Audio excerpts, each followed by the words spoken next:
Hello class, welcome back बच्चों। लो प्यारे बच्चों, सब सामने देख रहे हैं मेरी तरफ। हमने कल बिजनेस का क्लासिफिकेशन किया था बेटा, मुद्दा वहीं से स्टार्ट करूंगा, कुछ चीज़ें रिवाइज कराऊंगा और कुछ के बारे में एक्स्ट्रा बात बताऊंगा बेटा, फिर आगे बढ़ाएंगे टॉपिक को। चलो जी, सबसे पहले बात करते हैं बेटा, business is divided into two parts. पहले का नाम है बेटा इंडस्ट्री और दूसरे का नाम है, मेरे को तो लग रहा है इसका नाम ट्रेड है। लो लिख दो बेटा ट्रेड। हाँ वही तो। लो बेटा बाबू, कॉमर्स के फर्दर दो पार्ट हैं, trade and auxiliaries to trade. बेटा ट्रेड के फर्दर दो पार्ट हैं, होलसेल और रिटेल,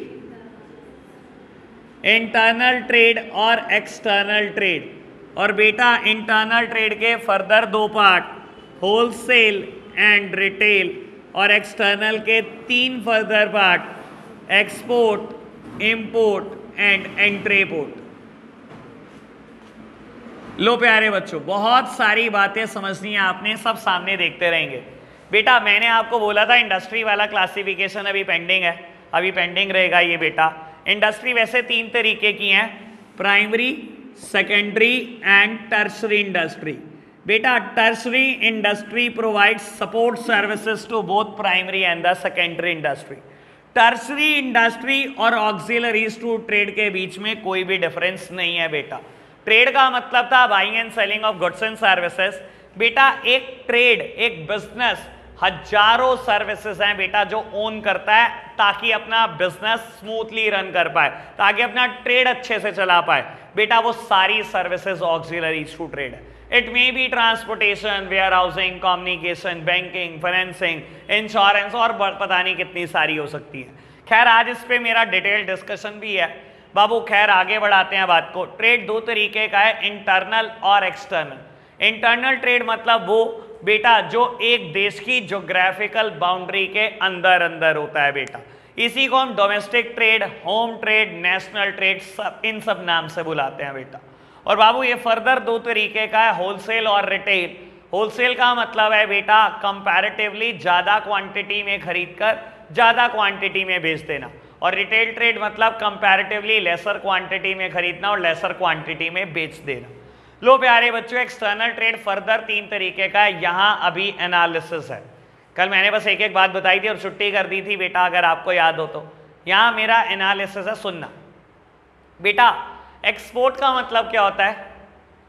आपने कोई गुड्स इन हाउस बनाया, इन हाउस मतलब अपनी कंट्री में, इंडिया में बनाया, और बेटा दूसरी कंट्री में भेज दिया। वर्ड मैं कभी नहीं बोल रहा हूं, बेच दिया। बेचना एक्सपोर्ट नहीं होता बेटा, भेजना एक्सपोर्ट होता है, ठीक है ना। आपने किसी ने लॉ नहीं पढ़ा, मैंने पढ़ा है इसलिए बता रहा हूं आपको। इंपोर्ट क्या होता है बेटा? दूसरी कंट्री में कोई गुड्स बना और आपने बेटा अपने देश में मंगवा लिया, जरूरी नहीं है खरीदा। अगर आप दूसरी कंट्री से कोई गुड्स ले आए, चाहे खरीद के नहीं लाए, it is considered as import. और बेटा पहले इस वर्ड पे चर्चा कर देता हूं, आपको बता देता हूं बेटा, कोई भी कंट्री अपने एक्सपोर्ट पर टैक्स नहीं लगाती। कोई भी देश एक्सपोर्ट पर टैक्स नहीं लगाता। Export is always duty free. समझना जरा इस बात को बहुत आराम से बेटा। ये यूएसए है और ये मान लो इंडिया है बेटा। इंडिया में कोई गुड्स प्रोड्यूस हुआ, मान लो 3 रुपये पर केजी, और बेटा यूएसए ने गुड्स बनाया 4 रुपये पर केजी, ठीक है जी। इंडिया ने बनाया 3 रुपये किलो, यूएसए ने बनाया 4 रुपये किलो, ठीक है। इंडिया बेटा एक्सपोर्ट कर रहा है इसको यूएस में, ठीक है जी। बाबू आपने जब एक्सपोर्ट करा, अगर इंडियन गवर्नमेंट कह दे कि पहले तो मुझे टैक्स दे दो, 18% टैक्स देकर जाओ बेटा, अगर आपने 18% टैक्स ले लिया, 54 पैसे का टैक्स ले लिया, तो आपका प्रोडक्ट 3 रुपये और 54 पैसे का हो गया, ठीक है। और जैसे ये यूएस में इंपोर्ट हुआ, यूएस गवर्नमेंट ने कहा लाओ जी इंपोर्ट ड्यूटी दो, क्योंकि आप इंपोर्ट कर रहे हो। इसी को हम कस्टम ड्यूटी भी बोलते हैं, इसी को हम इंपोर्ट ड्यूटी भी बोलते हैं, एक ही बात है कि लाओ जी मुझे तो इंपोर्ट पर टैक्स चाहिए, लाओ इंपोर्ट पर टैक्स दे दो। और अगर आपने बेटा इंपोर्ट पर भी 18% टैक्स दे दिया, तो आपकी चीज 4 रुपये से महंगी हो गई। क्या बेटा आपका प्रोडक्ट यूएस में बिकेगा? सर सोचने वाली बात है, देखो बोलना आप ही को पड़ेगा। ऐसे पढ़ोगे बेटा मैं अभी पेन बंद करता हूं, अभी छुट्टी करता हूं, बोलना आपको ही पड़ेगा बेटा। मतलब मैं मजाक कर रहा हूं, छुट्टी तो वैसे होगी नहीं बेटा, ऐसे मैं 2 घंटे और बढ़ा दूंगा। हाँ जी बेटा, आपका प्रोडक्ट महंगा हो जाएगा, बिक नहीं पाएगा बेटा यूएस मार्केट में, नहीं बिक पाएगा ना। तो बेटा इंडियन गवर्नमेंट हो चाहे कोई भी गवर्नमेंट हो, कभी एक्सपोर्ट पे टैक्स नहीं लेती।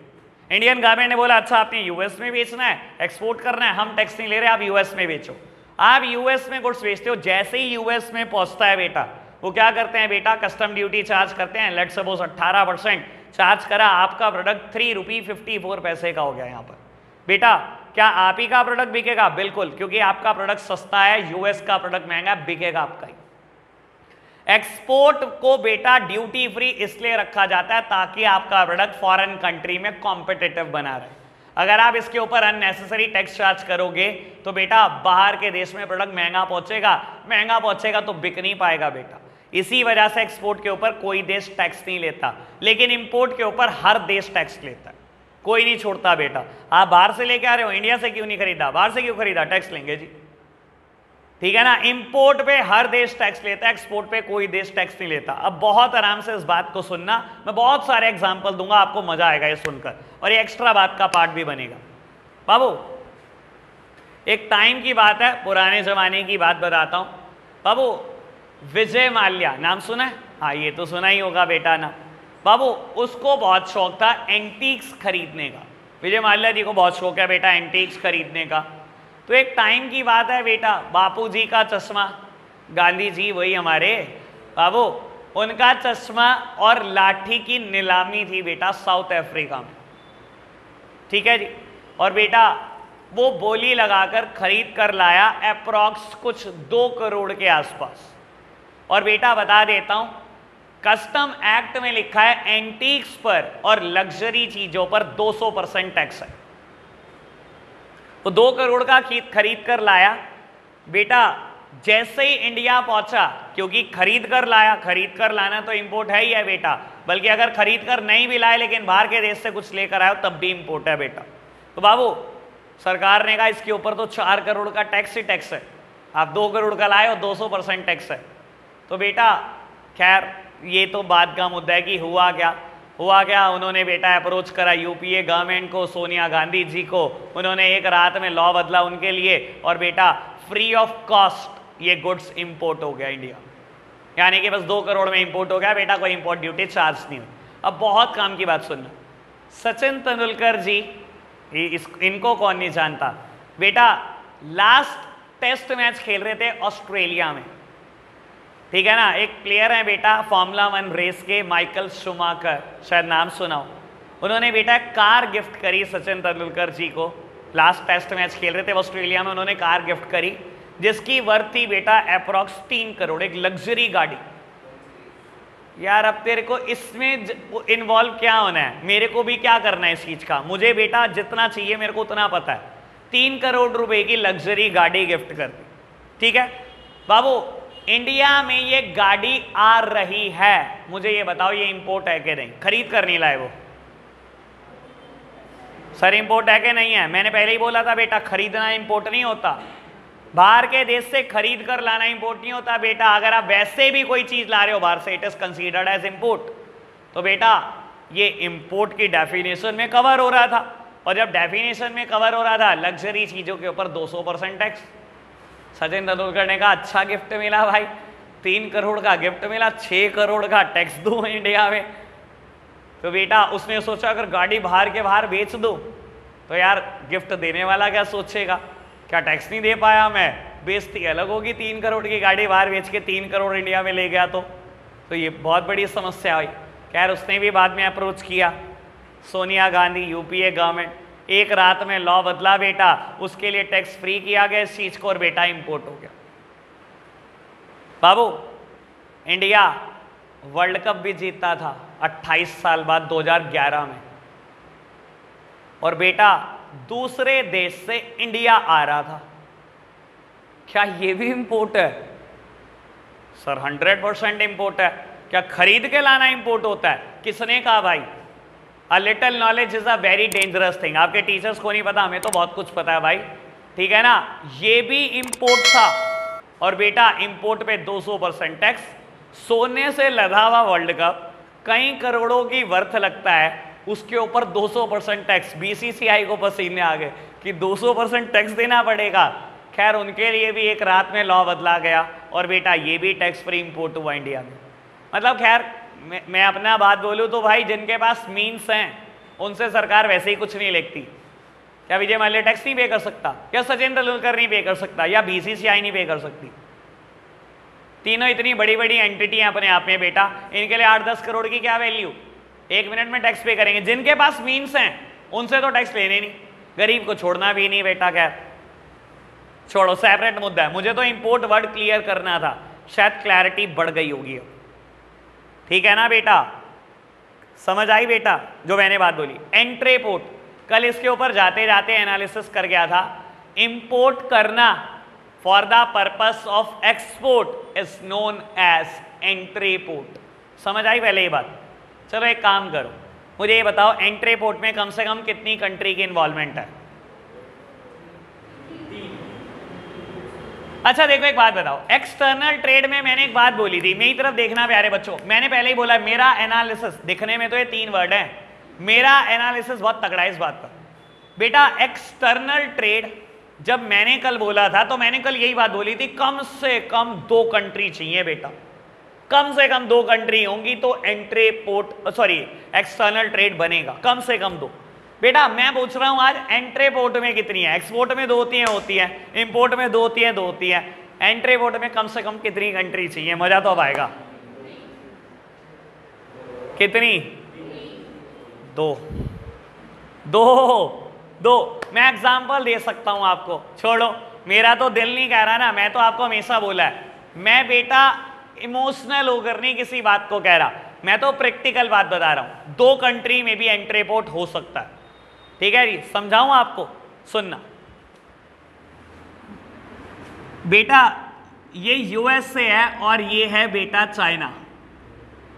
बाबू एप्पल के पार्ट्स बनते हैं, एप्पल आईएनसी डॉट बनाता है कैलिफोर्निया में, एप्पल आईएनसी कंपनी का नाम है बेटा। ये कैलिफोर्निया में पार्ट बनाते हैं बेटा, और बेटा पार्ट बनाकर चाइना भेज देते हैं। चाइना क्या करता है बेटा, इन पार्ट्स का इंपोर्ट करता है और बेटा एप्पल फोन असेंबल करके दोबारा यूएस में भेज देता है। बेच नहीं देता, भेज देता है बेटा। चाइना ने इंपोर्ट किया for the purpose of export, part import करे, असेंबल करा, एप्पल फोन बनाया और दोबारा एक्सपोर्ट कर दिया बेटा यूएस को। क्या बेटा इंपोर्ट किया for the purpose of export? बिल्कुल बेटा। क्या यही एंट्रीपोर्ट होता है बेटा? यही एंट्रीपोर्ट होता है। क्या खरीदा बेचा आपने बेटा? क्या चाइना ने एप्पल फोन बेचा? एप्पल सोचेगा यार मेरी बिल्ली मुझे ही म्याऊं कर रहा है बेटा, है ना, तू मेरे को बेच रहा है, मैं तुझे भेज रहा हूं भाई, ठीक है ना, तू भी भेज ही रहा है वापस और कुछ नहीं कर रहा, तुझे तो बस असेंबलिंग के पैसे मिलते हैं। मैंने तुझे गुड्स भेजे और तूने वापसी मुझे भेज दिए बेटा, बेचा नहीं, सिर्फ भेजे हैं बेटा। क्या ये एंट्रीपोर्ट का एग्जांपल है? परफेक्ट एग्जांपल, जिसमें एंट्रीपोर्ट में 2 कंट्री की इन्वॉल्वमेंट है। समझ आई बात आपको? ठीक है ना जी। इंपोर्ट करना for the purpose of export is known as entrepot. ठीक है, बात ओके, बढ़े आगे बाबू। अच्छा कभी भी भूलने लगो, वैसे मैं हमेशा बताता हूँ, मैं ऐसे ही भूल गया था कल, ठीक है ना, सान्या कह भी रही थी बताओ मैं भूल गया। बाबू कभी भी ये भूलने लगो, ये हमेशा याद रहना चाहिए आपको।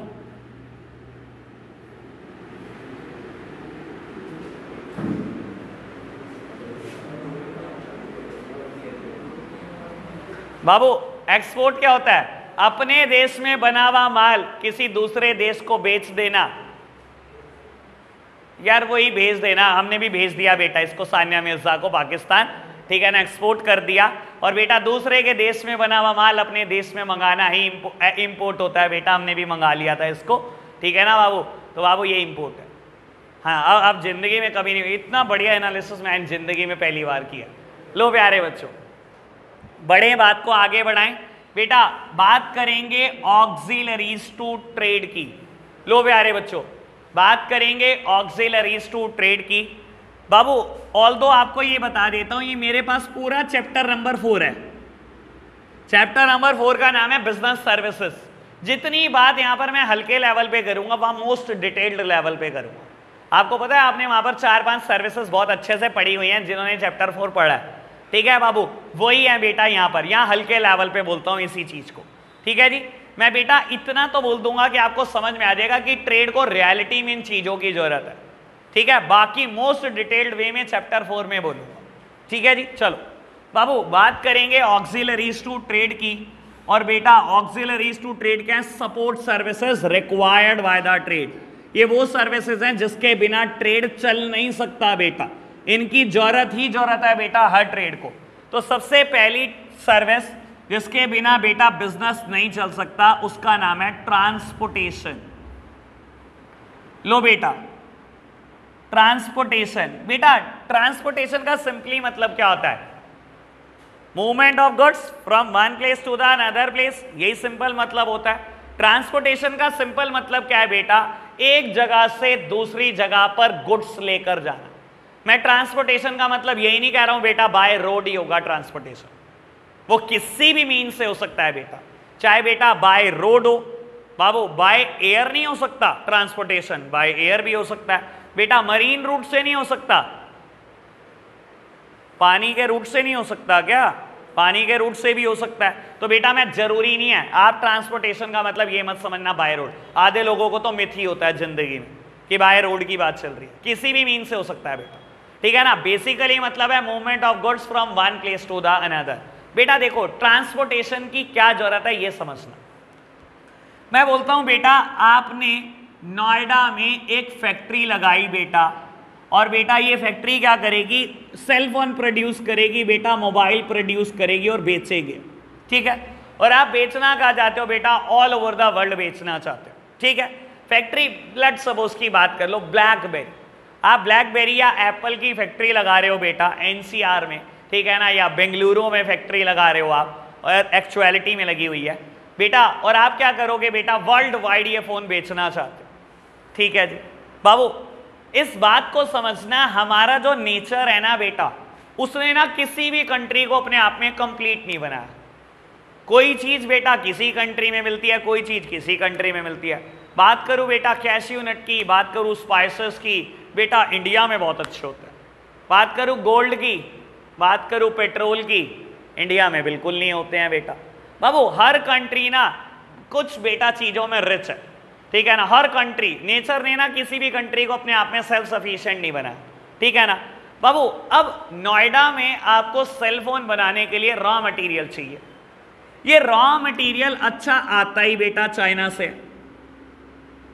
आपने क्या करा? चाइना से रॉ मटेरियल खरीदा और ये रॉ मटेरियल इंडिया आने वाला है बेटा, नोएडा आने वाला है।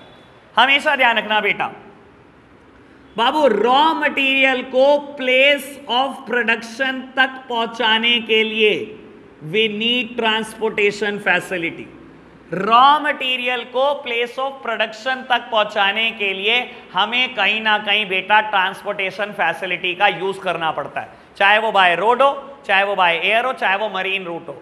और बेटा एक बार गुड्स यहां पर प्रोड्यूस हो गया नोएडा में, क्या बेटा मुझे नोएडा में ही बेचना है? मुझे तो ऑल ओवर द वर्ल्ड बेचना है। और बेटा इस गुड्स को प्रोड्यूस होने के बाद फिनिश गुड्स को प्लेस ऑफ कंजम्पशन तक पहुंचाने के लिए again we need transportation facility. बेटा ध्यान रखना हमेशा, रॉ मटेरियल को प्लेस ऑफ प्रोडक्शन तक पहुंचाने के लिए और फिनिश गुड्स को प्लेस ऑफ कंजम्पशन तक पहुंचाने के लिए हर हाल में ट्रांसपोर्टेशन फैसिलिटी चाहिए। मैंने बोला ना नेचर ने किसी भी कंट्री को सेल्फ सफिशिएंट नहीं बनाया, किसी भी रीजन को सेल्फ सफिशिएंट नहीं बनाया। मैं बोलूं यूपी हर चीज में सेल्फ सफिशिएंट है, चल होगा वीट में होगा, चलो राइस में होगा, व्हाट अबाउट टी? सर वो असम दार्जिलिंग में होती है। और बेटा क्या यूपी वाले चाय नहीं पीते? पीते हैं ना बेटा। वो फिनिश गुड्स अगर प्लेस ऑफ कंजम्पशन तक आ रहा है तो बेटा उसके लिए ट्रांसपोर्टेशन चाहिए। सर आप इस बात से ट्रांसपोर्टेशन की अहमियत समझ सकते हो कि कोविड के टाइम पर हर चीज बंद कर दी गई लेकिन ट्रांसपोर्टेशन बंद नहीं किया गया। पता है आपको गुड्स का ट्रांसपोर्टेशन बंद नहीं हुआ था एक सिंगल डे भी। सर करके देख लो, आपके शहर में ब्रेड बटर मिल्क आ जाए ना, मुझे बता देना। मिल्क नहीं आएगा, पक्का बोल रहा हूं बेटा, एक दिन ट्रांसपोर्टेशन बंद करके देख लो। इस बात से आप अहमियत समझ सकते हो बेटा कि हर ट्रेड को कहीं ना कहीं बेटा इस सर्विस की जरूरत है, इसके बिना नहीं चल सकता। और मैं बोलता हूं अगर एक सिंगल डे के लिए पूरे इंडिया की सारी ट्रांसपोर्टेशन बंद होगी ना, you can't calculate the loss. इतने अरब रुपए का लॉस होगा कि कैलकुलेट नहीं किया जाएगा। एक दिन के लिए बंद करके देख लो।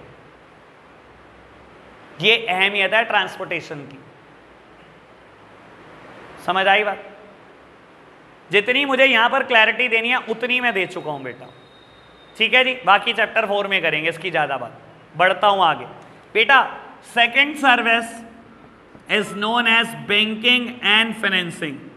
वैसे मैंने इसकी बहुत ज्यादा चर्चा की हुई है चैप्टर 4 में, और पिछली बार चैप्टर 1 में भी चर्चा की थी। पता नहीं कितने बैंक अकाउंट सब कुछ समझाया था आपको।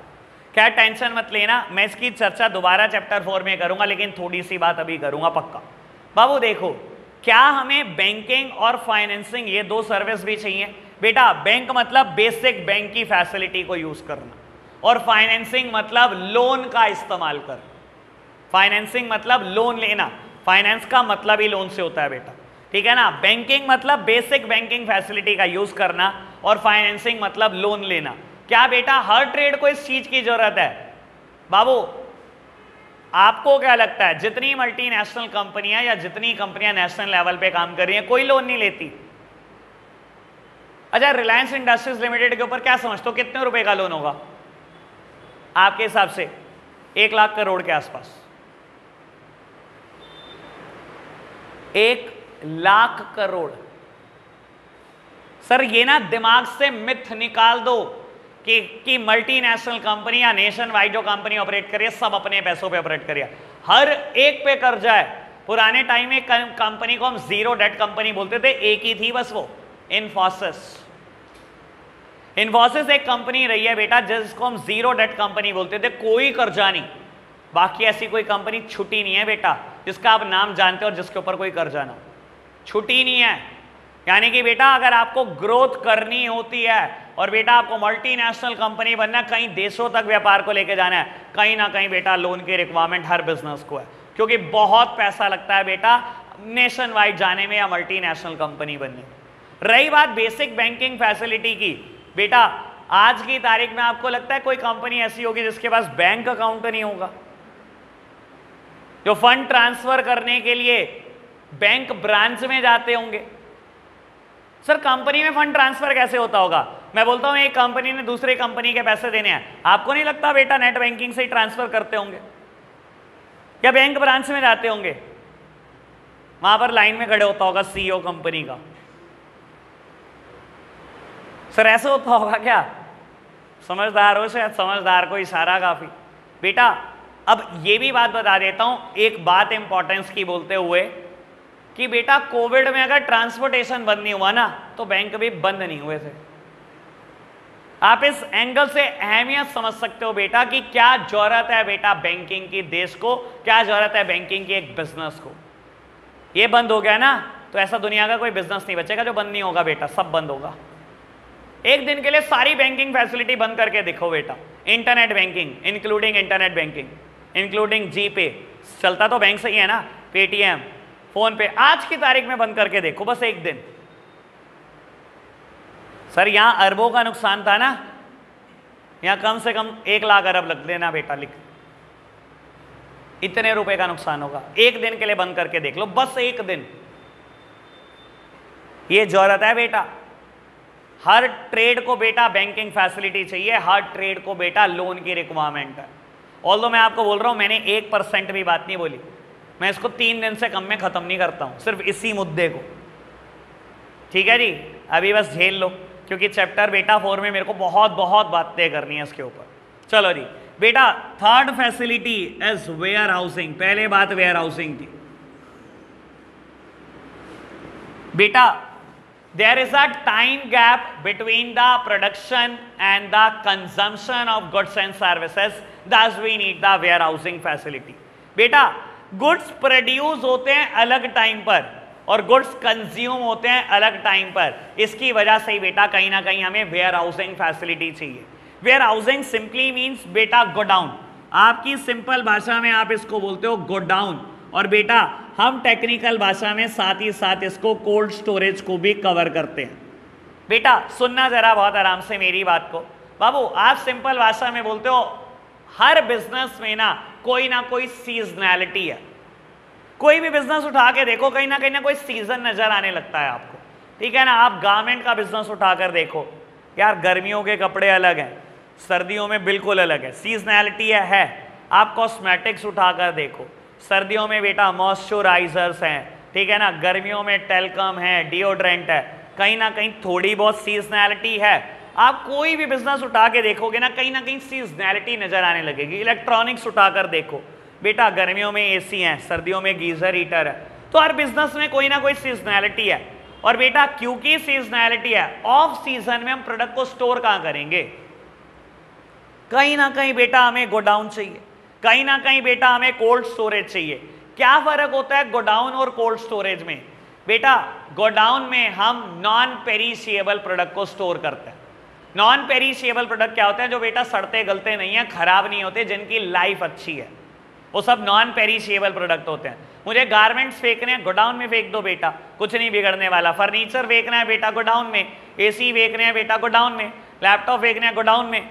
लेकिन बेटा मुझे फ्रूट्स फेंकने हैं, 2 दिन में सड़ के साइड हो जाएंगे, गोडाउन में मत फेंक देना। Fruits, vegetable, dry fruits generally बेटा गोडाउन में नहीं, कोल्ड स्टोरेज में स्टोर किए जाते हैं।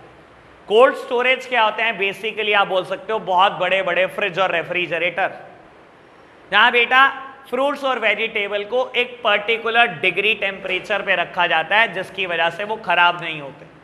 बाबू हम विंटर्स में मैरिज में जाते हैं, हमें वो सब फ्रूट खाने को मिलते हैं बेटा जो है ही नहीं विंटर्स के, जो समर्स के फ्रूट हैं। मैंगो खाने को मिल रहा है भाई, वाटरमेलन खा रहे हैं, कब से आने लगे भाई विंटर में? समझ लो बेटा कोल्ड स्टोरेज अपना पूरा काम निभा रहा है।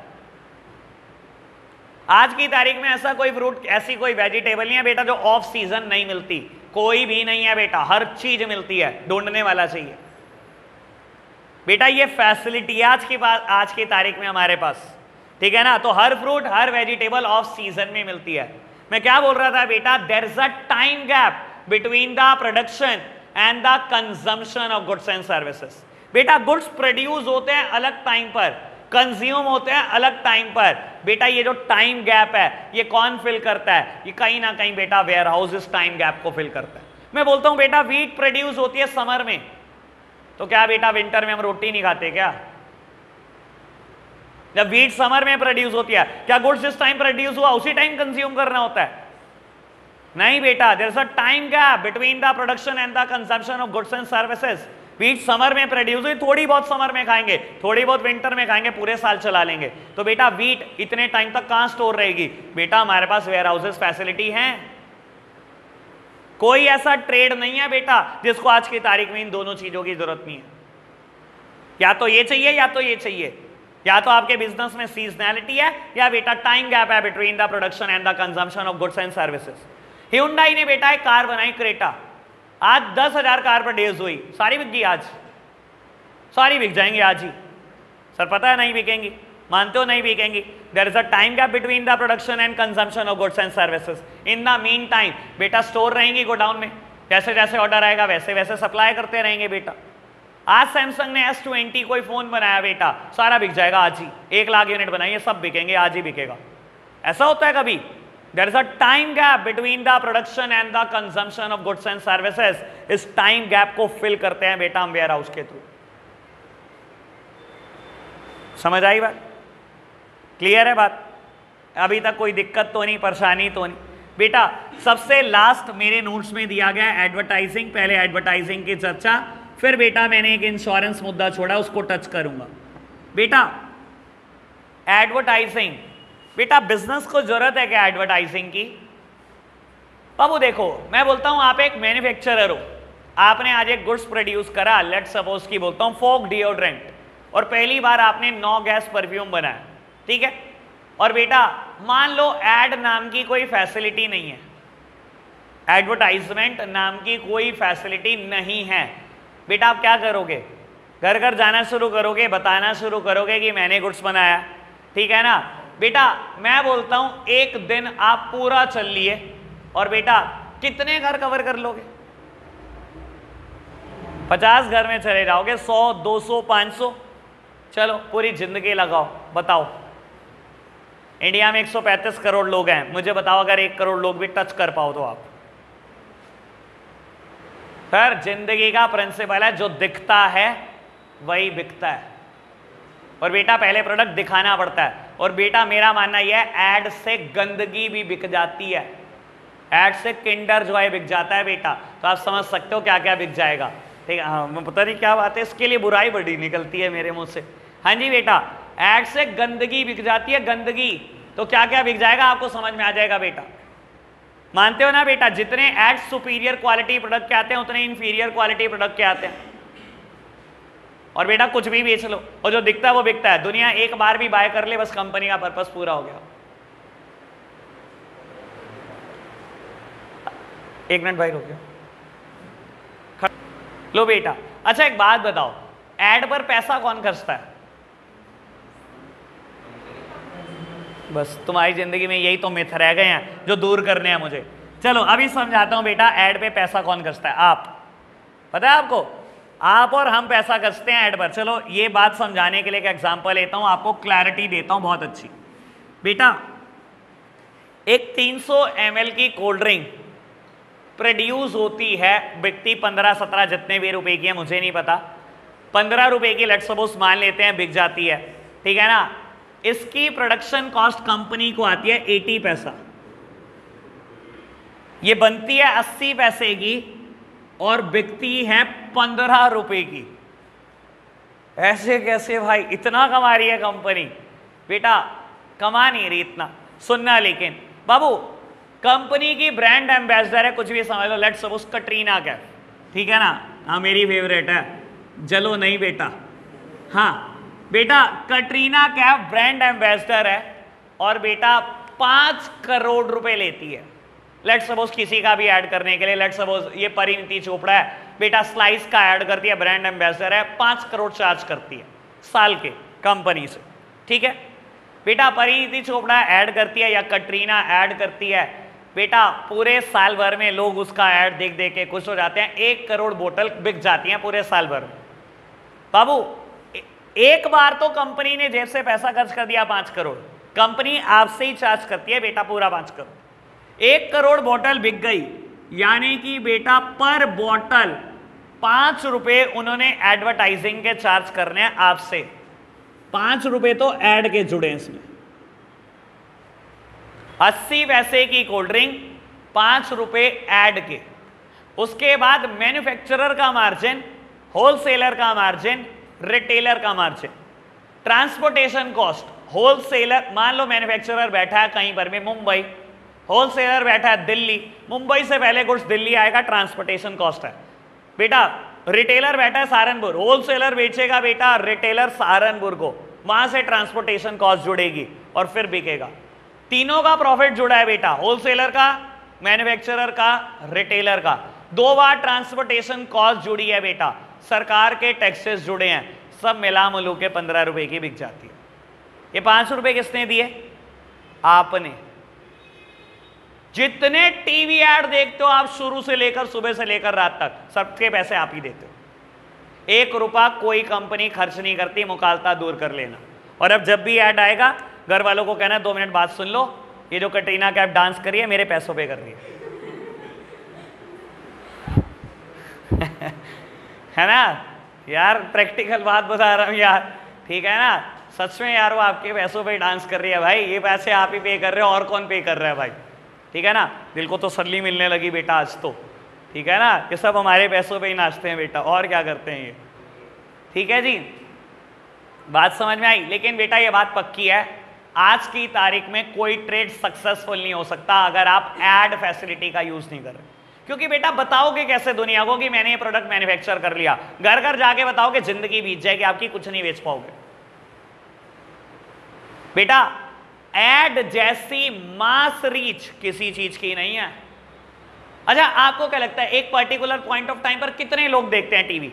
सर समझ लो एवरेजली एक डेटा है, जिस टाइम पर डीमोनेटाइजेशन हुआ, जिस टाइम पर जीएसटी का इंप्लीमेंटेशन हुआ, एवरेजली जिस टाइम कोविड हुआ, एक टाइम पर आज तक दुनिया का सबसे एबीपी न्यूज दुनिया का सबसे ज्यादा देखा जाने वाला चैनल है। एक टाइम पर एक स्टैट आया, डीमोनेटाइजेशन और कोविड के टाइम पर एबीपी न्यूज को 17 करोड़ लोगों ने देखा। सर मैं बोलता हूं अगर आपने ऐड के लिए 5 करोड़ रुपए खर्चे करे ना, बहुत सस्ता है ऐड, बहुत सस्ता है। 17 करोड़ लोगों ने देखा। अगर उसमें से 5 करोड़ लोग भी आपका प्रोडक्ट बाय कर लें, बस हो गया, जरूरत नहीं आपको और किसी चीज की। एड जैसी रीच किसी और चीज की नहीं होती बेटा, समझ सकते हो इस बात को आप। 17 करोड़ लोग, पूरी जिंदगी लगाकर 17 करोड़ लोगों को कवर कर सकते हो? तो ऐड जैसी रीच नहीं होती बेटा। ये जरूरत है बेटा ऐड की आज की तारीख में हर ट्रेड को। क्लियर बात, समझ आई बेटा? लास्ट मुद्दा जिसको मुझे टच करना है, इंश्योरेंस। हल्की सी बात इंश्योरेंस पे करते हैं बेटा, फिर आगे बढ़ाएंगे जरा टॉपिक को।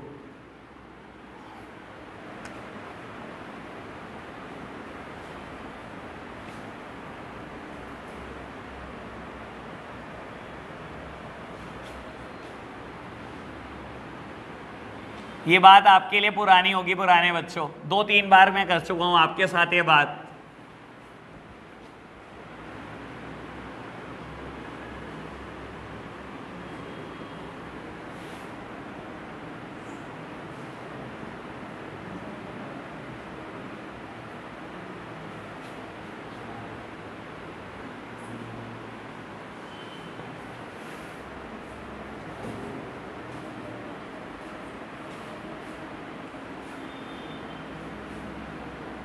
लो बेटा, मैंने इंश्योरेंस की डेफिनेशन लिखी, एक बार हम डेफिनेशन पढ़ते हैं।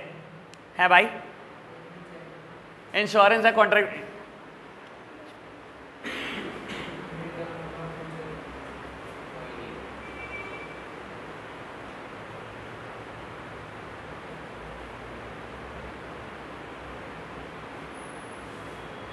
लो बेटा आगे बढ़ते हैं आप। बाबू इंश्योरेंस की मैंने डेफिनेशन लिखी बेटा, पहले डेफिनेशन पर एनालिसिस, फिर इंश्योरेंस की जरूरत बताता हूं क्या है ट्रेड को। बेटा insurance is the contract between insurer and insured. बेटा कहते हैं इंश्योरेंस एक कॉन्ट्रैक्ट है 2 पर्सन के बीच का, इंश्योरर और इंश्योर्ड। इंश्योरर मतलब insurance company, insurer word insurance company के लिए लगाया जाता है। इंश्योर्ड बेटा उस इंसान के लिए जो इंश्योरेंस ले रहा है। कहता है इंश्योरेंस 2 पर्सन के बीच का कॉन्ट्रैक्ट है, एक इंश्योरेंस कंपनी, एक वो इंसान जो बेटा इंश्योरेंस ले रहा है। In which insurer agrees to make good the losses and return of a payment called premium. बेटा इन दोनों ने कॉन्ट्रैक्ट किया, इंश्योरर ने बोला तुझे कोई भी नुकसान होगा ना, तेरे नुकसान की भरपाई मैं करूं, ठीक है ना। मेक गुड द लॉसेस, तुझे लॉस होगा मैं उसको लॉस को गुड कर दूंगा। 50,000 का नुकसान होगा 50 दूंगा, लाख का नुकसान होगा लाख दूंगा। In return of a payment called premium, तुझे क्या करना है, मेरा प्रीमियम रेगुलर देना, मेरे प्रीमियम के पैसे मत रोकियो, तेरे नुकसान को ठीक करने की जिम्मेदारी मेरी। 2 पर्सन ने बेटा कॉन्ट्रैक्ट कर लिया, इंश्योरेंस कंपनी और बेटा वो इंसान जो इंश्योरेंस ले रहा है, इंश्योरर एंड इंश्योर्ड। इसने भी एक बात बोली, इसने भी एक बात बोली। इसने बोला इंश्योरेंस कंपनी ने तुझे कुछ नुकसान होगा मैं ठीक कर दूंगा, भरपाई कर दूंगा, और बेटा तू क्या करेगा, तू रेगुलरली प्रीमियम देगा। सर अब आपने एक्टिवा का इंश्योरेंस कराते हो? हमने एक्टिवा का इंश्योरेंस कराया, प्रीमियम दिया साल का 3,500 रुपए। हमारे एक्टिवा की कीमत 80,000। क्या 80,000 की एक्टिवा इंश्योर? भगवान ना करे एक्सीडेंट हो जाए, टूट फूट हो जाए, 20,000 का खर्चा आ गया, कौन भरेगा? Insurance company. सर आपने प्रीमियम नहीं रोकना, कोई भी नुकसान होगा भरपाई कौन करके देगी? इंश्योरेंस कंपनी करके देगी। बेटा बिजनेस को क्या जरूरत, छोड़ दो पर्सनल एंगल, बिजनेस को क्या जरूरत। बेटा आप एक बिजनेस रन करते हो सहारनपुर सिटी, आप दिल्ली से बेटा गुड्स लेकर आ रहे हो। बाबू आप ना कभी जरूरत समझते नहीं, क्योंकि आपके दिमाग में क्या आता है, दिल्ली से गुड्स आ रहा है बेटा सहारनपुर, क्या नुकसान हो जाएगा रास्ते में? आप सोचते हो कुछ नुकसान नहीं होगा, ट्रांसपोर्टेशन फैसिलिटी के थ्रू गुड्स आ जाएगा, छोड़ मैं क्यों इंश्योरेंस कराऊं। बेटा सारी दुनिया यही सोचती है बेटा क्या जरूरत है, जब नुकसान होता है तब पता लगता है। पता है आपको 2 साल ही हुए होंगे बेटा, राखी से 2 दिन पहले की बात है, बनारसी दास एक दुकान है शहीदगंज में बेटा, ठीक है, लेंथ पता है दुकान की, उस गेट से लेकर बेटा इस गेट यहाँ तक ऐसे 4 फ्लोर, ठीक है ना, बड़े फेमस हैं वो बनारसी दास पटाखे वालों के नाम से, ठीक है ना, और राखी का भी बहुत मोटा काम करते हैं। अब वो आग लगी थी और पटाखों ने आग पकड़ ली थी बेटा, और छोड़ते तो हैं 4 फ्लोर काले हो गए थे पूरी रात में। और बेटा अगर कैलकुलेट किया जाए ना कितना माल जला होगा तो कई करोड़ थे। खैर बेटा कोई बात, ये पता तो लगने नहीं देता, मार्केट में बात भी नहीं आने दी उन्होंने कि कितना नुकसान हुआ। अगले दिन सुबह पेंट हो रहा था वाइट कलर का उनकी दुकान पर, और राखियाँ दोबारा से नहीं आ रही थी बेटा, और दोबारा बेचनी शुरू कर दी। क्योंकि बेटा रोते भी कितने दिन रोते, सीजन भी खराब कर लेते अपना, 2-3 दिन का सीजन था। बाबू ये इंश्योरेंस की जरूरत है, समझा तो नहीं होगा ना उन्होंने बेटा, लेकिन एक बार जब नुकसान हुआ होगा ना तो समझ में आ गया होगा कि बेटा कितना नुकसान हुआ। अगर यही इंश्योरेंस हुआ होता सारे गुड्स का तो कोई नुकसान ना होता, सारा पैसा अगले दिन इंश्योरेंस कंपनी देती बेटा, और क्या करती, कोई नुकसान होता, कोई नुकसान ना होता। ये इंश्योरेंस की जरूरत है बेटा बिजनेस को। दूसरी बात बेटा, दिल्ली टू सहारनपुर कभी नहीं सोचा जाएगा, लेकिन सोचो वो जहां दिल्ली में गुड्स आता है, दिल्ली में गुड्स आता है बेटा चाइना के थ्रू। अब ये सोचना बड़ा इंपॉर्टेंट है बेटा, आपको बता देता हूं बेटा। अच्छा बाय रोड आता है क्या ये गुड्स? अच्छा वैसे रोड लैंड रूट मिलता नहीं क्या इंडिया और चाइना का? मिलता है, क्यों नहीं मिलता? अरे लैंड रूट मिलता है कि नहीं मिलता इंडिया चाइना का? कभी तो पढ़ी होगी ज्योग्राफी, वो बात अलग है, कॉमर्स साइड में आगे मिलता है बेटा, लेकिन बेटा लैंड रूट से ट्रेड नहीं होता बेटा। What about air root? Air root से आ सकता है कि नहीं? आ सकता है भाई, लेकिन एयर रूट हद से ज्यादा महंगा होता है, वहां पर केजी के चार्ज किए जाते हैं आपसे बेटा, कितना केजी माल आ रहा है इतने रुपए लेंगे बेटा, बहुत महंगा पड़ता है एयर रूट भी। एक बात एयर रूट पर पहले बोल देता हूं बेटा, और फिर वाटर रूट पर शिफ्ट करूंगा आपको बेटा। एयर रूट में गुड्स कैसे आता है? एरोप्लेन से। हमेशा ध्यान रखना है बेटा, ये मुझे नहीं पता आपके टीचर लोग क्या बोलने वाले हैं, लेकिन ये मत कहना गुड्स एरोप्लेन से आ रहे हैं। गुड्स नहीं आते, इंसान एरोप्लेन से ट्रैवल करता है बेटा, गुड्स आते हैं उसे एयरक्राफ्ट बोलते हैं, ठीक है जी। चलो अब वाटर रूट पे शिफ्ट करता हूं बेटा। लैंड रूट मिलता है, लेकिन लैंड रूट से ट्रेड नहीं होता, एयर रूट से आ सकता है, बहुत कॉस्टली है। और आपको बता देता हूं इंडिया जितना भी एक्सपोर्ट इंपोर्ट करता है 99% वाटर रूट से करता है। और इंडिया की बात नहीं कर रहा, पूरी दुनिया की हर कंट्री की बात कर रहा, पूरी दुनिया की हर कंट्री जितना एक्सपोर्ट इंपोर्ट करती है सब बेटा वाटर रूट से करती है। एयरक्राफ्ट बहुत महंगे हैं, बहुत ज्यादा महंगे। लो बेटा वाटर रूट से चाइना से दिल्ली, मतलब इंडिया के किसी भी पोर्ट पर गुड्स आ रहा है, दिल्ली तो नहीं बेटा, लेट्स सपोज की बात करते हैं मुंबई पोर्ट, या बेटा किसी का भी नाम ले लो, गुजरात पोर्ट पर गुड्स आ रहा है बेटा। मरीन में ना 1000 तरीके के रिस्क है, मानते हो कि नहीं मानते हो बेटा? मरीन में रिस्क नहीं होगा क्या? आप ये समझ के चलो जो मरीन में गुड्स आता है, चाइना से इंडिया गुड्स आ रहा है बेटा, शिप से नहीं आता गुड्स।